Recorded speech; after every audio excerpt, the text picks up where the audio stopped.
Good morning, students. Today we are going to do the poem on this desert.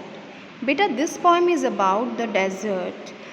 As the writer is telling his own experience as he goes to desert, what type of feeling comes in his mind. He is moving on the camel, and what is happening there, what are the surroundings, what type of weather is there. So these things the poet is discussing in this poem. And as we all know that what is called the sheep of desert? Camel. Camel is called the sheep of desert. Let's start the poem. All around to the bound, on the vast horizons round, all sand, sand, sand, all burning, glaring sand. The poet is telling that as he is in the desert, on the plain area, everything everything around him is very burning, and it's looking very empty. Everywhere sand, sand, sand is there.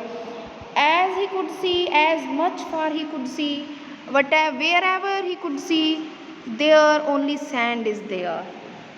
On my camel's hump I ride, as he sways from side to side with an awkward step of pride, and his scraggy head uplifted, and his eye so long and bland. The poet is saying that he is riding on the hump of his camel, and as the camel is walking, it is moving here and there from this side to that side, and the camel is moving with very proud steps. And as you know that the head of the camel is very thin, so it is the camel is uplifting its head, and his eyes are very dull. They are so lazy. The eyes of the camel, they are looking so lazy. Why?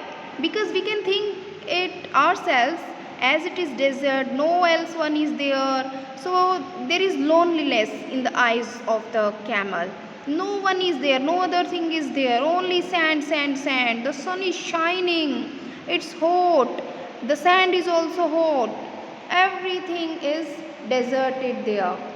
Nothing is near in the blear, and in the eyes, in the lazy eyes of the camel, we can see that there is loneliness. There was nothing nearby, and the simmering atmosphere, but the shadow on the sand, the shadow of the camel on the sand, all alone as I ride over the desert's ocean wide. It is never at my side, it haunts me. It is ever at my side. It haunts me, it pursues me, if I flee or if I stand. The poet is saying that there is nothing else, only sand, sand, sand, and the sun is shining very brightly. Simmering means very scorching heat is there. The weather is very hot. Atmosphere is very hot.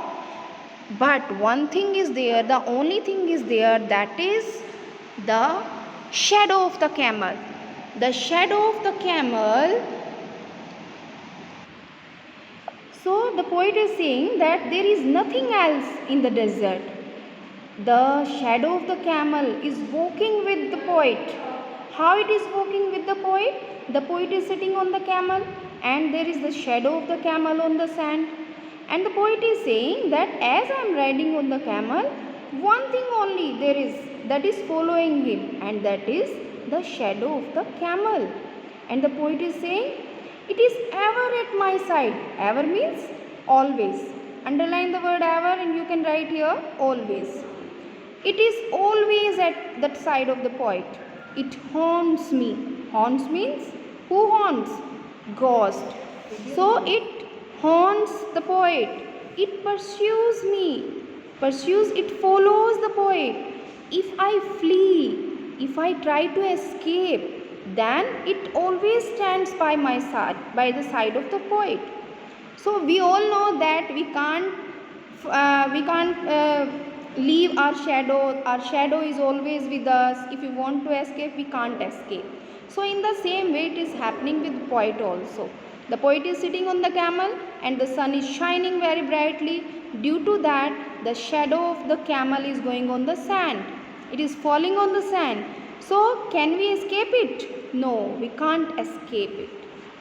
Note a sound all around, save the padded beat and bound of the camel on the sand. Yes, in this passage, save, padded and bound. Underline these three words. Here the meaning of save, S-A-V-E. What is the meaning of save? Save means accept. The poet is saying that nothing is there, no one is there except the sound of the camel's feet. As the camel is walking, except the sound of the camel's feet, there is nothing else. Not a bird is in the air, though the sun with burning stare is prying everywhere over the yellow thirsty desert, so desolately grand. And the poet is saying nothing else is there, only the burning sun, staring sun. Why the poet has used the word stare? Because the sun is shining brightly continuously.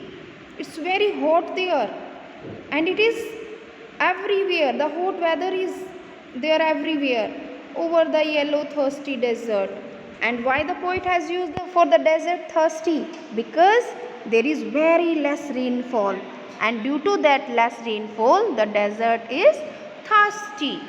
And so desolately grand, the meaning is given here. It is empty, sad and large. Empty, the sand area, that is very empty. It is very large also, but it's lonely. Nothing is there. I hope you all have understood this poem.